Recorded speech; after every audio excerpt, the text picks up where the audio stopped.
আসসালামু আলাইকুম। আজকে হইল রমজানের পঞ্চম দিন। আলহামদুলিল্লাহ, পঞ্চম নম্বর রোজা সহি সালামত এ পর্যন্ত আছে। আশা আছে বাকি যে 24-25টা রোজা হবে এগুলো পরিপূর্ণভাবে রাখার।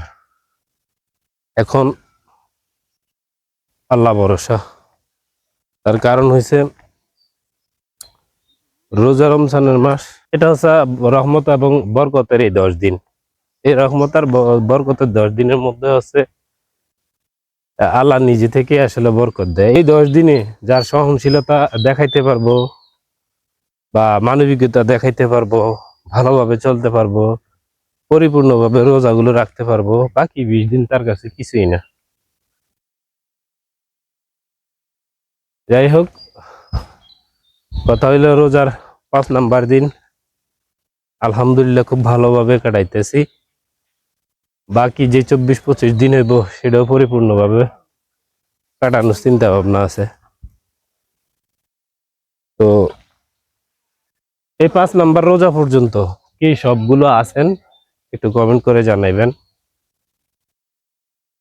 এবং গ্রাম্য কালচারের ভিডিওগুলো কারা কারা দেখতে চান একটু সাড়া দিবেন। কারণ আপনারা যদি সাড়া না দেন আমি কি করে বুঝবো যে আপনারা আসলে এই ধরনের ভিডিও পছন্দ করেন বা না করেন। রোজা থাইকা আজকে 4-5 দিন আমার টুইন টাওয়ারের ছাদে আসি না, যেটা গরিবের টুইন টাওয়ার নামে পরিচিত, যেখানে আমার এই মিষ্টি কুমড়া গাছ লাগানো, অথচ পানি দিই না 4-5 দিন ওই গাছের মাথা ভাইয়ের নিচের দিকে পড়ে যেতেছে। এই যে দেখেন আপনারা, এই যে এগুলো কিন্তু উপরের দিকে উঠে দেওয়ার কথা। আর এইটা এটা আমার সন্দেহজনক, এটা বাঁচে কিনা। তো এখন আজকে আসছি, দেখলাম এখন এই রোদে দিয়ে কিন্তু পানি দেওয়া যাবে না, বিকেল বেলা এসে পানি দিব। আর এই যে মাথাগুলা, এই মাথাগুলা, এই দেখেন মাথাগুলা, এগুলা উপর দিকে বেঁধে দিব যেন উপরে উঠে যায়। আর এটার দেখি কি করা যায়, এটার মধ্যে কিছু ভিটামিন টিটামিন দিতে হইব, নাইলে অবস্থা দেখছেন।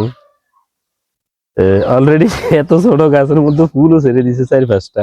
এই দেখেন ফুলও ছেড়ে দিছে 4-5টা, কি করা যায় দেখি। আর রোজা নিয়ে প্রতিদিনের যে ব্লগটা, সেই প্রতিদিনের একটা একটা ব্লগ আমি কিন্তু ছেড়ে যাই। প্রত্যেকটা ব্লগে আপনারা রেসপন্স করবেন, আপনাদের মতামতগুলো জানাইবেন, মোটিভেট করবেন, বিশেষ করে মোটিভেট করবেন, কারণ মোটিভেট না করলে তো আর আগ্রহ জাগে না ভিডিও করার জন্য। যাই হোক, ভালো থাকবেন, সুস্থ থাকবেন। আর গ্রাম্য কালচারের সবসময় যে ভিডিওগুলো আসে সেগুলো দেখতে কে কে পছন্দ করেন সেটাও কমেন্ট করে জানাইবেন। যারা কমেন্ট করতে দ্বিধাদ্বন্দ্ব বোধ করেন তারা মেসেজ করেও জানাইতে পারেন। আমি আপনার পছন্দের টপিক অনুযায়ী সেই টপিকেরই ভিডিও বানাবো বা সেই ক্যাটাগরির ভিডিও বানাবো। আমার পিছনে দেখতে পাচ্ছেন আমের মুকুল, মানে অবিশ্বাস্য সুন্দর লাগে। গ্রামগঞ্জে যারা থাকে এই যে সুন্দর একটা প্রকৃতি, আমি বিশ্বাস করি না, আমার পিছনের ব্যাকগ্রাউন্ডটা কিন্তু জটিল মনে হয়, আমার মনে হয় জটিল দেখা যাবে। তার কারণ হচ্ছে আমের মুকুল গুলো এত সুন্দর করে ফুইটা রয়েছে। ওয়াও, মাশাআল্লাহ, আল্লাহ আসলে আল্লাহর সৃষ্টি যে কত সুন্দর এটা উপলব্ধি করা যায়, কিন্তু কখনো কল্পনা করে শেষ করা যেত না যে আল্লাহ সৃষ্টিটা এত সুন্দর করে কি করে করছে। আপনি দেখছেন গত কিছুদিন আগে শুধু ঝরা পাতা আম গাছগুলা ছিল, আর এখন আমের মুকুলে ভরা, আর হয়তো কিছুদিন পর আমে ভরা থাকবো। যাই হোক, ভালো থাকবেন, সুস্থ থাকবেন। এই ধরনের কন্টেন্ট গুলো আপনারা যারা পছন্দ করেন বেশি বেশি করে শেয়ার করে সাপোর্ট করবেন, যেন আরো এই ধরনের কন্টেন্ট আপনাদের বা আরো সুন্দর সুন্দর কন্টেন্ট আপনাদের উপহার দিতে পারি। আল্লাহ হাফেজ।